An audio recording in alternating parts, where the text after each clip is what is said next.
commencement était la parole, et la parole est Christ. Radio Parole Vie, la radio qui donne la vie à travers la parole. Mbote Shalom, Bando Balandi Radio Parole Vie. Besoin mi partout à travers le monde entier, en Amérique, en Asie, en Océanie, en Europe tout comme en Afrique. Tika Yesu Christ en Nazareth, le seul Dieu, l'unique grand vainqueur de Golgotha, Apambola Bino, Nalibaku Malam, Oyotozu na Tonga Lelo, Yaokabola Sango Malam. La bonne nouvelle du royaume. Cher papa, chère maman, Papa Sibino, merci pour notre attention, Bozo Pesabiso, et confiance. Bien-aimé, émission O Komonango Parole Vie. Tout le monde a parole et tout le monde a vie. Bien-aimé, Ngolo ba objectif ya lilogo ezo teama ezaka po me mabomo. Et me mabomo pas ikufa ezo tangama. Et ma transformation et ma renouvellement. C'est ça l'objectif de cette émission. Et ma délivrance. Parce que la Bible dit le juste sont délivrés par la connaissance. Voilà pourquoi Jérémie Zolobana chapitre 15 verset 16. Abi, je recueillis tes paroles et je les ai dévorées. Et tes paroles ont fait la joie et l'allégresse de mon cœur. Bien-aimé, Moutoazwaka, éclaircissement, topé lumière, naliloba. La Bible dit, vous connaîtrez la vérité et la vérité vous affranchira.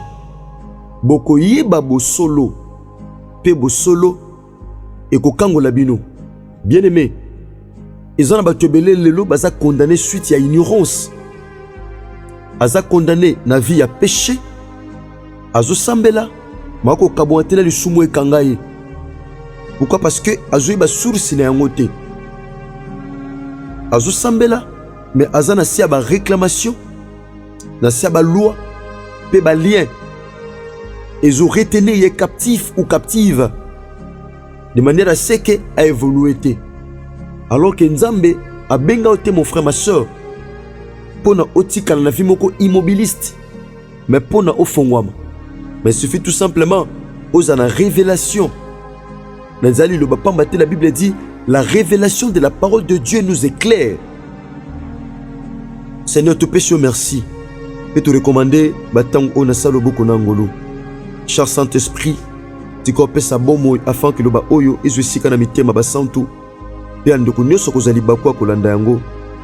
Na kombo na Yesu Christ en Nazareth nde to bondeli. Pe to lobi. Amen. Merci papa, merci maman. Bien-aimé, thème tozolo belezali la puissance du sang. Le bito tangaki ba sorti ya ba sang. Tozana sang topé makila nyama. Makila moto. Vous appelez makila alliance. Vous appelez makila ya Yesu Masia Nazareth topé le sang divin. Nyoswana eza makila. Mais chaque sang a son rôle. Makila na makila joue un rôle na yango. Toyekolaki comment na tango lévitique.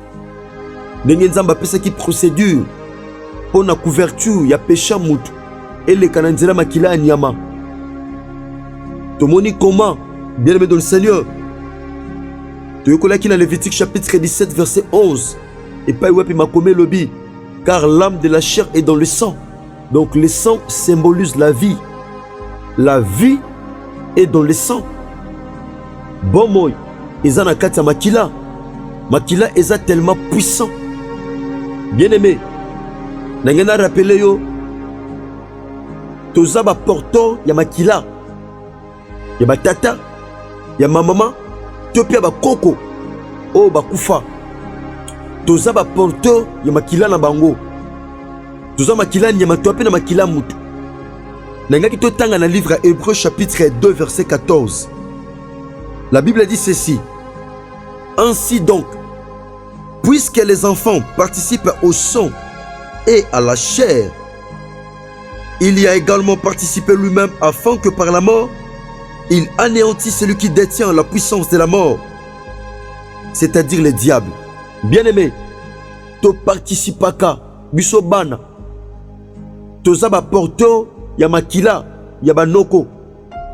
Ezana batebele sokalia ina ndoki akozwa kindoki na facilité soki asambelaka mingi te to pe soki aza na famille oyo boklisto efandisama te. Comment?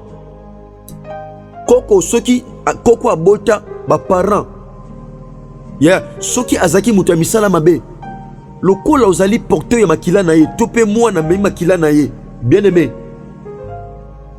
orealize soki mwana alie na ndoki aza na probabilité akozwa kindoki. Pourquoi? Parce que ana makila a hérité makila ya bakoko, makila ezalaki na kindoki, donc aza na facilité akozwa kindoki. Mais soki bakoko bazalaki bato basalelaki nzambe sa wana kindoki na famille eza te, okolia na ndoki mozwi mpe kindoki te. Pourquoi? esalamaka bato mibale misato bana balie esika moko na motu aza na misala mabe, bamosusu bazwi kindoki, bamosusu bazwi yango te. Pourquoi? oyo bazwi kindoki. Pourquoi? Parce que makila wana ya kindoki baza na yango ekutana kindoki oyo directement bazwi yango.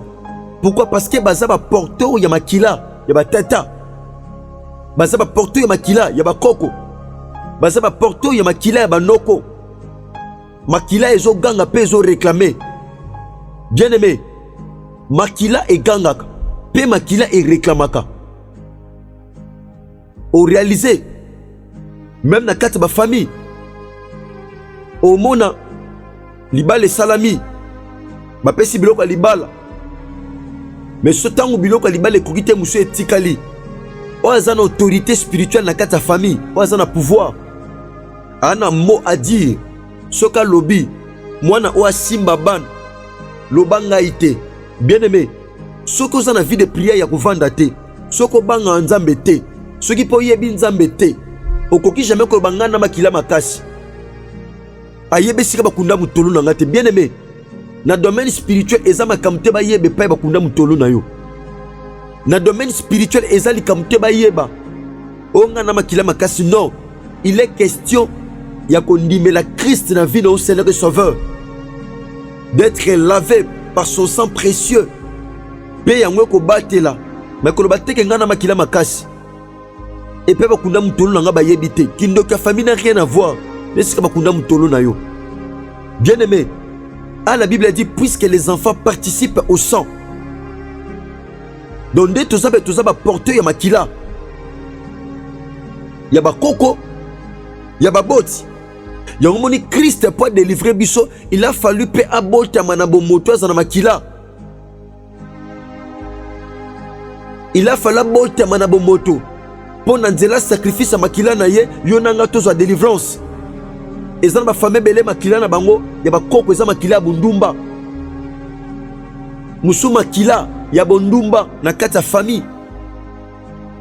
Bozo beta bozo pesa batoli, non, toli te yango ko changer vie ya mutu. Bozo pesa toli, bozo beta, bozo pesa ba punition. C'est un esprit. Derrière toutes les choses, il y a un esprit. Derrière le sang, il y a un esprit. Parce que le sang crie. Tozongi bien aimé dans le Seigneur. Nenga tozonga et pas tobanda ki lobby par la grâce de Dieu dans le livre à Genèse. Toye ko la malamu li solo a Kayena Abel. Nebete ma solo est tellement vaste. Bien aimé dans le Seigneur, de cause à brancher dans WhatsApp. Ma solo est tellement vaste. Autant musuto ko zo tante ko sili sango mikolo mkie tozana ngo liboso. Ce qui Christ a commis la tête peut-être plus tard. D'être relevé par la grâce de Dieu. C'est tout simplement introduction. Nous avons dans le livre Genèse chapitre 4 verset 10. Donc écoutez ceci. Bien aimé. Nous sommes dans Genèse chapitre 4 verset 10. Yoka oma kome lobi.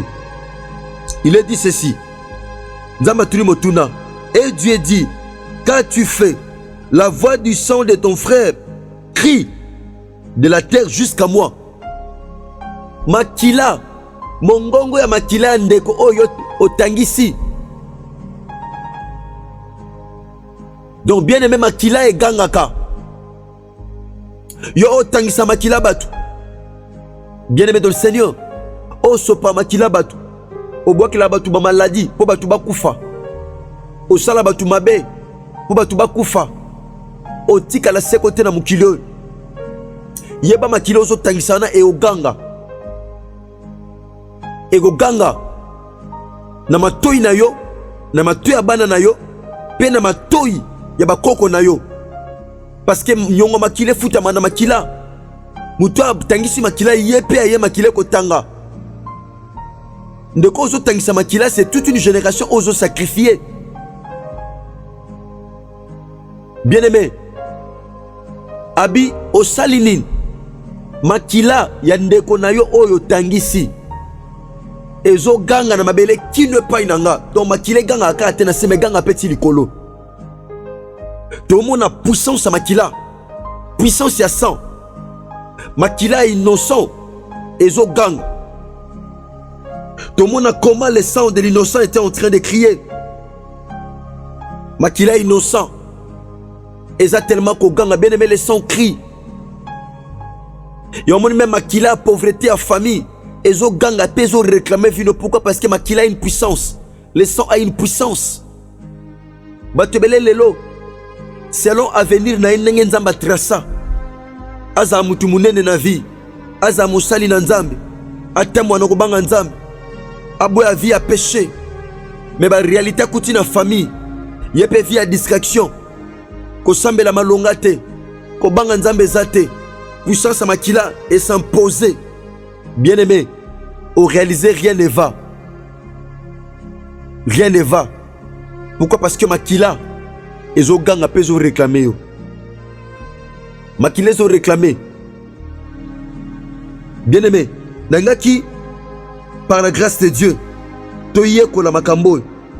Tonto ba le sang de Christ. Topé makila Yesu Masiya Nazareth yango sala alliance.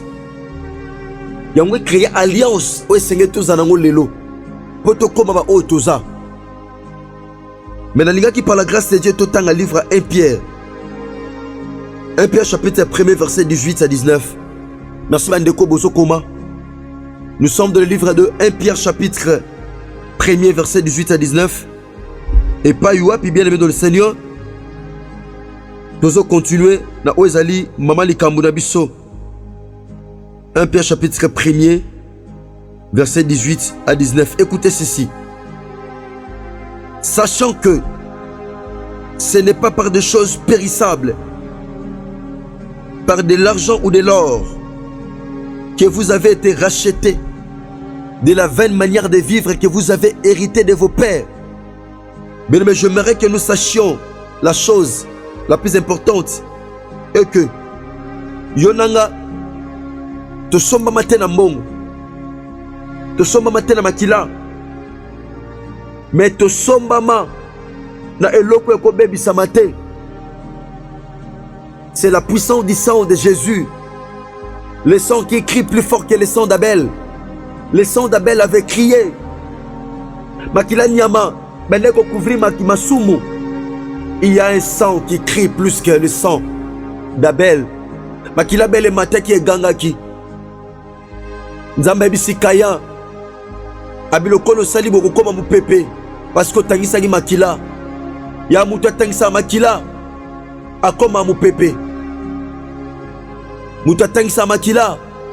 Akoma ka errant. Yoso tangisa makila, sachez-le très bien. La vie est dans le sang. Au coma errant. Mais si un Pierre nous dit tout ce cela été ezana biloko pamba pamba tende to somba manango, mais ezana biloko ya motuya makas. Par quoi? Mais par le sang précieux de Christ. Bien-aimés, nous sommes rachetés. Si nous avons été vendus par le sang de nos familles, par le sang des hommes, mais nous sommes rachetés par le sang de l'agneau de Dieu, par le sang de Christ. Makila batueza na défaut, makila banyameza na défaut, mais il y a un sang sans défaut, c'est le sang de Christ. C'est un agneau, c'est le sang qui est sans défaut, mais par le sang précieux. Le sang de Christ, c'est un sang précieux. Ezama kilo ebulisama pona kopetola. Ezama kilo ebulisama pona ko sikola eza makilo ebulisama pona ko longola na captivité na puissance ya masumu eza makilo epetolama pona ko longola na vie esclavage. Bien-aimé, écoutez ceci, d'un agneau sans défaut et sans tache, prédestiné avant la fondation du monde. Makila aussi ebongisama, yambo mokile salema. Yambo mokile salema. Bien-aimé, si dans ta vie tu n'as pas encore reçu Christ dans ta vie, bien-aimé dans le Seigneur, c'est qu'il y a une puissance makila oyo et que ça pratiquement impossible pour se manifester katinayo. Et que ça pratiquement difficile pour puissance yamakila Christ et se manifester katinayo. Bien-aimé, to somba na mbongo te, na wolo te, na palata te, mais to somba na nguya ya makila ya Yesu Masia Nazareth, le seul Dieu. Makila bele ganga ka oui, makila bele ganga. Il y a un sang qui crie. Il y a un sang qui crie plus fort. C'est le sang de l'agneau de Dieu. Le sang de Dieu. Le sang de la nouvelle alliance. Le sang, makila o Christ à côté nango yemoko. Bien-aimé, à côté de makila en patete, na kata sanctuaire. Lisons Hébreux chapitre 9, verset 14, verset 22. Nous sommes dans Hébreux chapitre 9, verset 14, verset 22. Il est dit ceci, la 14. Combien plus le sang de Christ, qui par un esprit éternel s'est offert lui-même sans tâche à Dieu, purifiera-t-il votre conscience des œuvres mortes afin que vous serviez le Dieu vivant? Verset 22. Et presque tout d'après la loi est purifié avec du sang. Oh! Et sans effusion de sang, il n'y a pas de pardon. Ceux qui crient, ça ne sont pas qui makila na croité. Bien-aimé, j'aimerais dire à quelqu'un qui me suit ce matin, cher bien-aimé dans le Seigneur, de cause de la nangai, ezane lombe moka sopa makila na croix pour na masumu na yo. Pendant que tambo na vie a péché, pendant que tambo na vie est kobo, na vie a lukuta, na vie a koiba, na vie a koina, na vie a milangwa. Bien-aimé, eza lokolo zozong sa Christ na croix. Wana ko pesa nzela makila ba koko et s'imposer na vie no be agir pour réclamer yo na pauvreté et réclamer yo na ba mari pe ba femme de nuit et réclamer yo na kolela et réclamer yo na cupidité et réclamer yo na participer na minyoko. Mais bien-aimé dans le Seigneur, ah tomona kata Biblia tobi sans effusion du sang. Ce qui makile tangité ya Christ makila noko tanga lobi ko ezalate. Le kilo ya makila noko tanga lobi ko ezalate. Ya tata leke tanga lobi ko ezalate. Ya noko tanga lobi ko ezalate. Mais le sang de l'agneau, bien-aimé dans le Seigneur, c'est un sang qui crie plus fort que le sang d'Abel. Je me dire à quelqu'un ce matin, ceux qui makila ba koko réclama kayo. Ceux qui makila ba maman réclama kayo. Oui, aux allez porter makila ba koko. Aux alliés porteurs, mais lorsque tu reçois Christ dans ta vie, c'est le receveur. Makila ba koko et aux assoutena ba continue colonna yo, mais seulement le sang de Jésus qui domine sur toi. Je parle à quelqu'un ce matin, bien-aimé. Nazoteo mon frère, nazoteo ma soeur. Ozobika na viwana pourquoi? Parce que makila ba noko ezo konza. Mais il y a un sang qui crie. Il y a un sang qui crie. Le sang de Dieu, le sang de la nouvelle alliance. Makilo et sopanaki, abi prenez, buvez, car ceci est mon sang, le sang de l'alliance. Bien-aimé, ce qui makila ba te réclamer en vie na yo. Oui, makila ko réclamer. Pourquoi? Parce que tu as participé à makila ba ndoko. Oui, parce que ce qui makila, ya fameux ont réclamé. Oui, parce que tu as participé à makila. Yaba koko, yaba noko. Mais ce sang est en train de crier plus fort. Est en train de crier plus fort. Bien-aimé dans le Seigneur, tika Jésus Christ en Nazareth a pambola bino porte pas besoin ami. Dans une mette lobby to lobby la puissance makila, n'engeza quoi agir na ba vie abatu. Pour mokolo kolanda, samedi pe lundi, to chité nango na losambo. Bien-aimé osant intérêt ko détruire puissance nyo so makila, yaba aye. O eza ko peso retard na vie. ya liboso fo banana ko détruire d'une manière ya ko bongisa relation na nzambe ndeko pesa onzela o détruire puissance ya makila ya banoko ya bakoko puissance ya makila ba famille oza ko agir kati na vie na yo bien aimé dans le Seigneur tika ko la salongo le pebolam ndeko za branché bien aimé tozo continuer ma cinéma na biso ce qui Christ a misongélité lobby vendredi toko continuer pour que samedi peu lundi to enseigner muke peto chiter dans le sambo na domaine ya prière bien aimé tous en intérêt parce que makile ça tellement ma casse tous en intérêt bien aimé ya ko enseigner na domaine oyo poto bima na kati ba loi pe ba lien ozo kangabiso na ignorance na domaine na makila to pe na domaine ya sang. Merci tika Jésus Christ en Nazareth, il est seul Dieu, l'unique et grand vainqueur de Golgotha, à Pambolabino, à Salabino Ngolope Bolam. Donc on a l'émission na RK Pro TV, na Chiffre 9 TV, na DLF TV 2. Il y a un enseignement au partager en partout à travers le monde entier. Pe o luka ko faire abonner bande ko mususu pour pas rater ba notification té. Ya ba chaîne nabiso bien dans le Seigneur. Tika Jésus Christ en Nazareth à Pambolabino. Je dis un grand merci. Ba scène Nzambe ndeko Jorsa Pemba. Ndeko Chris Kundenga. Ndeko Nataki Futa elongo na ndeko Gauthier Kele pour la Pambola yo. Merci ndeko Reis Kangibwilu na RK Pro TV. Merci ndeko Nangai Boko Sanderson na Chiffre 9 TV, PDLF TV 2. Ce qui Christ a misongélité, l'obédé par la grâce de Dieu. Toko fongola koma ba loi. Toko fongola koma puissance makila. Ezo reteni ba tout captif. Pour ba fongo mate, pour ba tout ba évoluer par la grâce de Dieu. Merci. Tika Jésus Christ en Nazareth, nzamba solo pe abomo.